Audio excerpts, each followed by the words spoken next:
Begini cara keluar dari burnout digital dan balik produktif saat overthinking.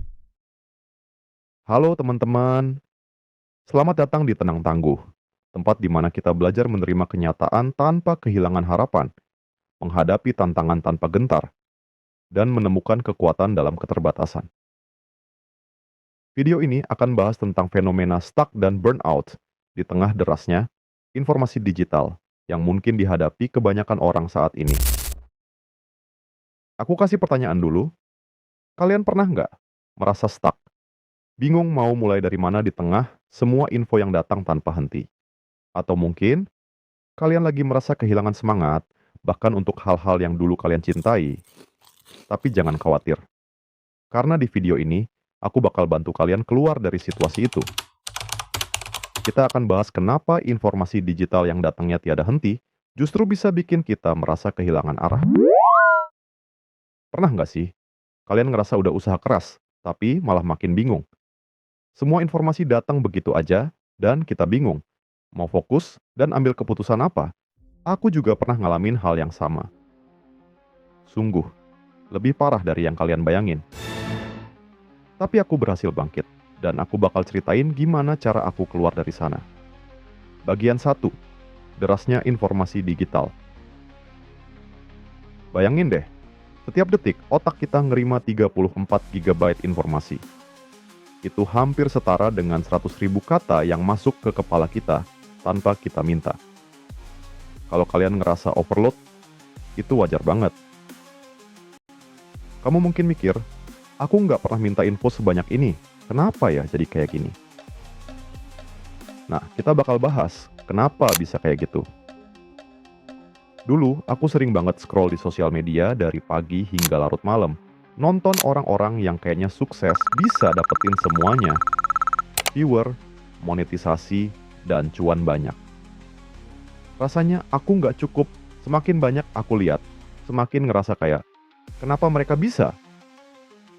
Tapi makin banyak aku terpapar informasi, makin aku merasa stres. Gak cuma itu, otak aku jadi overload. Setiap kali buka HP, serasa ada ribuan hal yang harus dipikirin. Itu bikin aku kehilangan fokus, dan bahkan mulai ngerasa capek meski nggak ngapa-ngapain.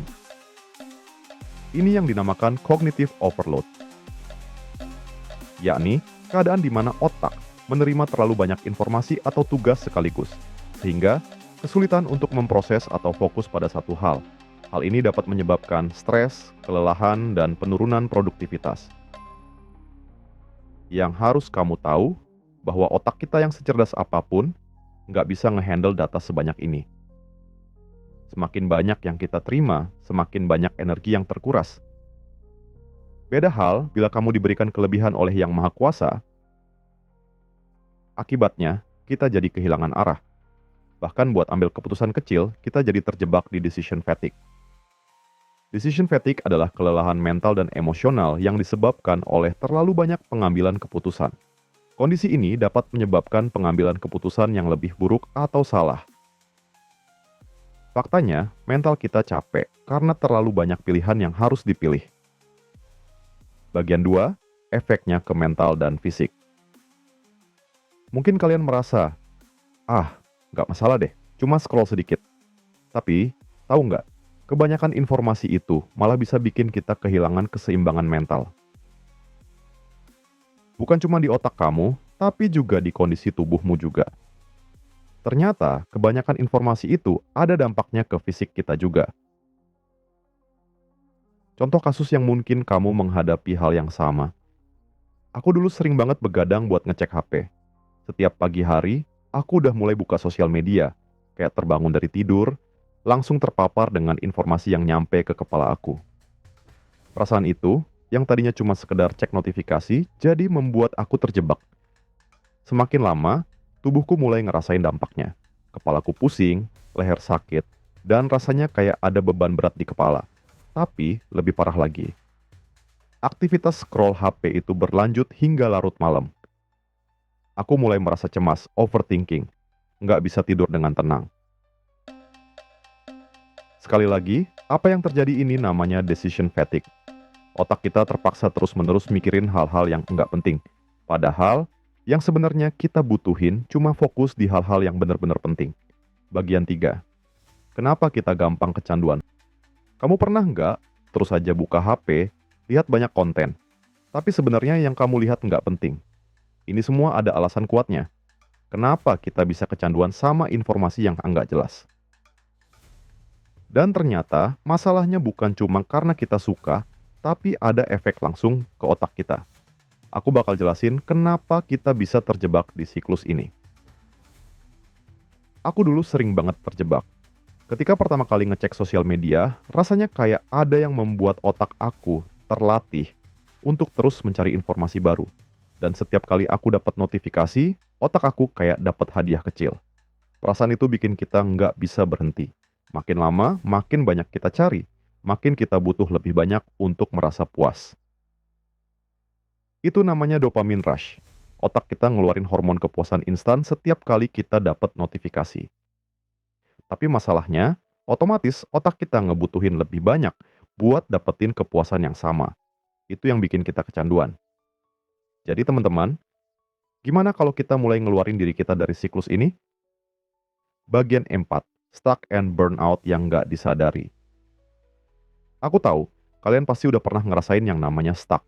Ngerasa kayak berada di tempat yang sama, nggak ngapa-ngapain, nggak maju-maju, dan kamu mungkin nggak sadar, itu bisa jadi tanda dari burnout, yakni kondisi stres yang membuat seseorang merasa lelah secara fisik, mental, dan emosional.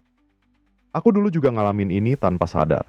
Rasanya kayak nggak ada energi buat ngelakuin hal-hal yang dulu bikin aku excited. Semua jadi terasa berat. Bahkan hal-hal yang biasanya kamu nikmatin malah jadi beban. Bahkan mungkin kamu udah merasa lelah, tapi nggak tahu harus gimana. Kamu pernah ngerasain itu? Aku inget banget, beberapa bulan yang lalu, aku mulai ngerasa kayak nggak ada progres dalam hidup. Aku ngerasa stuck. Setiap kali aku coba buat maju, ada aja hal yang bikin aku mundur. Setiap hari aku bangun, buka HP, dan langsung terjebak lagi dalam siklus yang sama. Jujur aja, sosial media yang awalnya jadi tempat refreshing, malah jadi sumber kecemasan. Aku merasa kayak nggak cukup bagus, nggak bisa ngejar apa yang orang lain capai. Kapanpun aku nyoba, rasanya selalu kurang. Kondisinya, aku udah nggak bisa menikmati hal-hal kecil yang dulu bikin aku happy. Energiku terkuras setiap hari, bahkan tanpa aku sadari. Sampai akhirnya, aku mulai ngerasa kayak nggak ada yang benar-benar bisa aku capai. Parah deh pokoknya. Namanya juga burnout. Kelelahan mental yang nggak ku disadari waktu itu. Terkadang kita terlalu fokus pada apa yang kita pikirkan harus dicapai, tanpa melihat bahwa kita udah memberi terlalu banyak dari diri kita sendiri. Bagian 5, gimana cara keluar? Tapi, bukan berarti kita harus terjebak dalam perasaan ini kan? Aku nggak mau. Kamu juga terus-terusan merasa terjebak, karena ada cara untuk keluar dari kebingungan ini. Aku tahu kamu mungkin merasa udah terlalu jauh dari tujuan yang kamu harapin, tapi kamu nggak sendirian. Semua orang bisa keluar dari situasi ini, asal tahu caranya. Jadi pertama-tama, aku harus berhenti sejenak. Aku sadar bahwa yang perlu aku lakuin adalah ngambil jeda dari semua kebisingan digital. Aku mulai mute notifikasi, batasin waktu screen, dan coba lebih banyak hidup di dunia nyata. Ternyata, itu bikin aku jadi lebih terhubung sama diri aku sendiri. Selain itu, aku mulai bikin jurnal. Aku nulis tentang apa yang aku rasakan setiap hari. Mulai dari kebahagiaan kecil yang aku temuin, sampai ke hal-hal yang bikin aku stres. Menulis ini membantu aku untuk melepaskan beban dan memberi aku ruang buat ngerasa lebih ringan. Cara ini memang tak instan, tapi menarik mundur sejenak dan memberi diri kita waktu untuk refleksi adalah langkah pertama yang krusial. Kalau kamu merasa kelelahan mental, itu tandanya tubuh dan pikiran kamu butuh waktu untuk kasih jeda untuk istirahat. Ya, kasih jeda. Dan kamu tahu apa? Jeda itu ternyata penting. Setelah beberapa minggu, aku mulai merasa lebih ringan. Ada energi baru yang muncul, dan aku bisa mulai lagi dengan perspektif yang lebih fresh. Bagian 6, 5 tips produktif dan bangun. Sekarang, bila kamu udah mulai merasa lebih baik, kamu pasti mikir, dirimu mau mulai bangkit lagi, Tapi tantangan selanjutnya, gimana cara biar lebih produktif dan konsisten? Tenang, aku punya 5 tips yang akan bantu kamu buat bangkit lagi. Tips 1. Fokus pada kualitas, bukan kuantitas. Ya, fokuslah pada kualitas, bukan kuantitas. Jangan terlalu mengejar banyaknya tugas, proyek, atau pekerjaan, tapi pastikan setiap yang kamu kerjakan benar-benar memberikan nilai. Dengan begitu, kamu akan lebih terlihat kuat dan solid. Tips 2. Tentukan tujuan dan prioritas. Kamu harus punya tujuan jelas dan prioritas tepat. Tentukan apa yang kamu mau capai dalam 1 sampai 3 bulan ke depan. Dengan tujuan yang jelas, kamu bakal lebih mudah buat ngatur langkah-langkah ke depan. Tips 3. Belajar dari kesalahan. Jangan takut buat belajar dari kesalahan. Kalau kamu gagal, anggap itu sebagai bagian dari proses belajar. Setiap kegagalan adalah kesempatan buat kamu mengevaluasi diri dan mulai berkembang lagi. Tips 4. Bangun branding diri. Bangun branding dirimu. Mulai aktif berbagi konten yang sesuai dengan passion dan skill yang kamu miliki. Jangan ragu buat ngepost hasil kerjaan kamu atau apapun yang bisa nunjukin skill dan kemampuan kamu. Apapun itu. Tips 5. Konsisten dan sabar. Konsistensi adalah kunci. Mungkin kamu nggak langsung lihat hasilnya, tapi langkah yang terus kamu lakukan di setiap hari akan memberikan dampak jangka panjang. Kamu juga bisa mengevaluasi terus. Sabar, karena proses itu nggak instan. Konsistensi inilah yang akan membangun kepercayaan diri dan memperkuat mentalmu. Kalau kamu terus berusaha, suatu saat nanti, langkahmu akan jadi bukti nyata dari perjalanan dan perjuanganmu.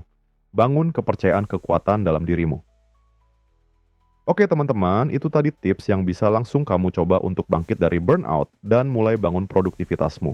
Aku percaya kamu bisa lebih produktif dan lebih terarah mulai sekarang. Bila kamu pernah merasa hal yang sama, cerita saja di kolom komentar. Dan bila kamu punya cara atau solusi yang lain, bagikan di komentar. Barangkali bermanfaat untuk sesama. Bagian 7. Siapkan dirimu buat habit tracker sekarang. Sekarang, bila kamu udah mulai ngerasa sedikit lebih ringan, ini masih ada satu hal penting yang harus aku sampaikan. Sabar ya, dikit lagi video selesai. Ini sangat penting. Kamu masih ingat kan? Tadi udah dibahas tentang gimana caranya keluar dari burnout, terus mulai produktif lagi. Tapi, masalahnya yang sering jadi hambatan bukan cuman itu. Pernah nggak kamu ngerasa udah usaha keras, udah mulai nyusun aktivitas, bikin target, tapi tetap aja kayak jalan di tempat? Bukan karena kamu malas, tapi karena nggak konsisten. Kita sering lupa nge-track apa yang udah kita lakuin, apa yang belum, dan apa yang harusnya jadi prioritas. Makanya, mulai sekarang, aku pengen kamu cobain habit tracker. Apa sih gunanya? Habit tracker ini bantu kamu ngejagain progres harian. Biar kamu sadar ternyata selama ini banyak hal kecil yang ketinggalan dan bikin progresmu stagnan. Aku udah siapin template spreadsheet yang bisa langsung kamu pakai kapanpun. Kamu tinggal buat salinan spreadsheetnya saja ke drive-mu. Kamu juga bisa mendownloadnya. Linknya aku taruh di deskripsi video. Cara pakainya gampang. Cukup catat aktivitas penting dari pagi sampai malam. Apapun itu, tinggal centang atau tandai statusnya seperti ini. Oh ya, kolom tracker ini validasinya bisa kamu gunakan sesuai bulan yang kamu inginkan. Kamu hanya tinggal pilih bulannya apa di pojok kiri atas. Nanti detail tanggalnya otomatis menyesuaikan. Gunakan template ini untuk memetakan langkah kecilmu dengan konsisten, supaya kamu bisa terus maju dan nggak stuck lagi. Nah, di video selanjutnya, aku bakal bahas kenapa itu terjadi, dan kenapa kadang kita terjebak di siklus itu, padahal niat kamu udah bener. Tungguin, karena ini deket banget sama apa yang kamu rasain sekarang. Aku bakal jelasin cara supaya kamu nggak terjebak lagi, dan bisa terus berkembang, meskipun ada hambatan. Penutup, langkah selanjutnya. Sebelum video ini selesai, pastikan kamu udah mulai paham kan kenapa kamu merasa stuck terus. Tadi kita bahas cara keluar dari burnout dan mulai bergerak maju. Jangan ragu lagi, saatnya ambil kontrol. Bila kamu menikmati video ini, kamu bisa putar lagi. Dan, jika video ini bermanfaat, bantu support dengan like, subscribe, dan aktifkan lonceng notifikasimu. Tetap semangat, tetap tenang, dan sampai ketemu di video selanjutnya. Semoga bermanfaat. Semoga harimu menyenangkan. Salam dari Tenang Tangguh.